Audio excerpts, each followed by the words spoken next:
our situation is very critical. So, if care is not taken in Nigeria, I think, sincerely speaking, if care is not taken, the bottom may fall out for many people who are in the middle. Those who are in business, those who are in the profession, you start seeing poor lawyers, poor doctors, poor engineers, poor civil servants, poor, except those who have access to fraud and other things. But you see a lot of things. It's it's very difficult. So things are getting worse. Things have gotten worse. Of course, they can get better radically if you change the direction, but it's a slippery slope. And there's no economic team that is running anything. So things are worse. I predicted that these things were going to happen, praying that they shouldn't happen, and now they are happening. Is making me to look old, making me to look like Nostradamus. But there are natural consequences of what is going on. Natural consequence of what we predicted. Our politics is blind to the issues we are facing. It's like going to the hospital, a man, you have serious case of diabetes, type 2 diabetes, and you have a coronary heart situation, and then you go and register in the maternity ward, sitting down with pregnant women, and they'll be telling you vitamin B complex, iron deficiency, and things like that. Those are not the diseases that you have, and they don't relate to you. That's not even your gender. That's what's happening to us in politics.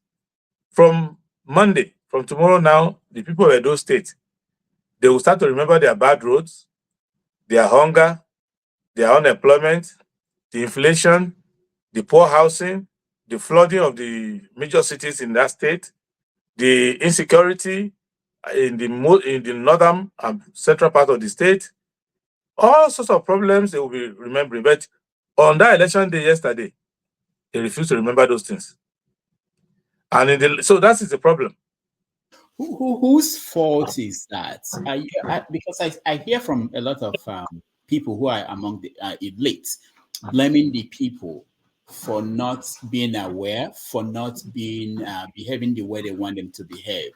But is it really the fault of the people who are impoverished, who are poor, who do we blame them and say that it's their fault?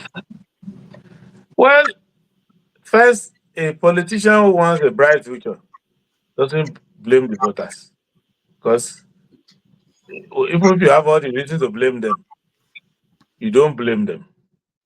But there's something called agency. Everyone who goes to vote is responsible for their vote. When you vote in an election or refuse to vote, you are expressing your own value.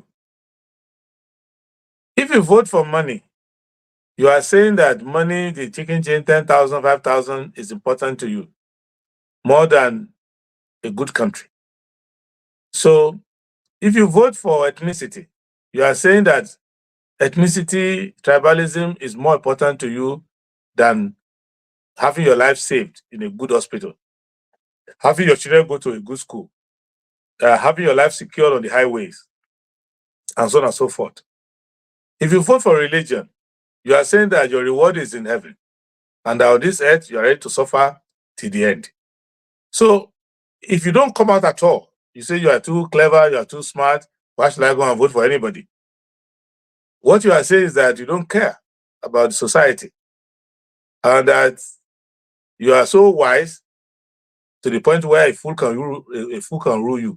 You don't mind. Your wisdom has reached a height where you don't mind being ruled by a fool. Your honesty has reached such a height that you don't mind being ruled by a fraud. That your competence is so high that you don't mind being ruled by incompetence. So these are agencies that you cannot run away from. As a candidate in an election before, every day I review what I did, what I didn't do, and I've counted almost 900 errors that I made. So, and that I can correct some of them. Some of them, they can be corrected because they are natural to me. So, for example, I can't buy votes and I can't commit fraud. Not because anybody will catch me, it's because I will catch myself. So I can't do it. So some of the reasons why I'm not I've not done well in politics has to do with the nature of who I am. I have to either trade off who I am and become a nobody, or remain who I am and try to help the country. But none of my 900 plus faults excuses a voter who has a chance to save his country. When people die for the country, people go to war. People are in Ukraine now being blown to bits. People are in Gaza fighting for freedom, being blown with their children and grandchildren. People are in Israel trying to protect a homeland that is not bigger than Nobi. People are fighting over it and dying for it. But all you need to do is come out and just let your thumb be on the good side of history. I don't think it's too much. So that's why I cannot say there's no illiteracy in there. In that Nigeria may have illiteracy with part of rocket science, illiteracy, part of mathematics, but there's no illiteracy regarding politics. Anybody who votes will tell you they can explain how they voted and why. Either they will tell you, I don't care about the politicians and I don't give a hoot about them. I need the money. They can explain. Everybody can rationalize. Or they will say, oh, this man is a member of my church. And as our pastor said, vote for the person whose name is in the Bible.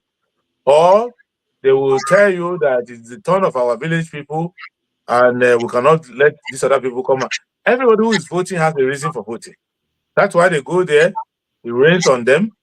The sun is on them. The police pushes them. Whatever, they remain there. And you will have seen some people carrying the a kind of another version of Jehovah's Witnesses bags. You will see them on the polling on the line, the polling station. You bringing money out and passing it in people's hands, like relay team exchanging a baton, like the Jamaican female team. The way they expertly exchange the baton, they don't drop the baton. I look at this, I watch it. None of the naira dropped to the ground. The people giving the money and people collecting it, they are in proper relay. So it shows to you that it's well coordinated.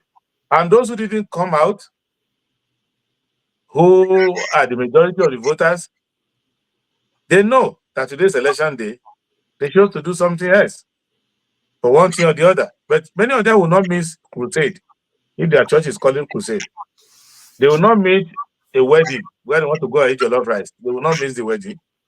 Many of them will not miss appointment if their lover says, let's just meet at so joint. They will go there. Many will not miss family meetings. They will not miss Oba festival. They will not miss any. So it shows to you that they are also expressing their own value as to how they value uh, their own ability to change their own destiny. And it could also be that the silent majority feels that Tinubu is doing his best.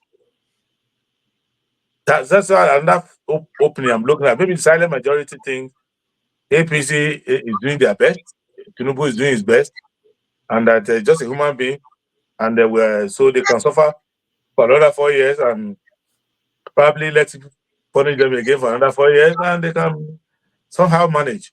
Why do I say so? Because even in the current election in Edo State, people need to remember that both Obaseki, who is the protagonist on one side, and the antagonist on the other, Shomale, both of them are offshoot of APC.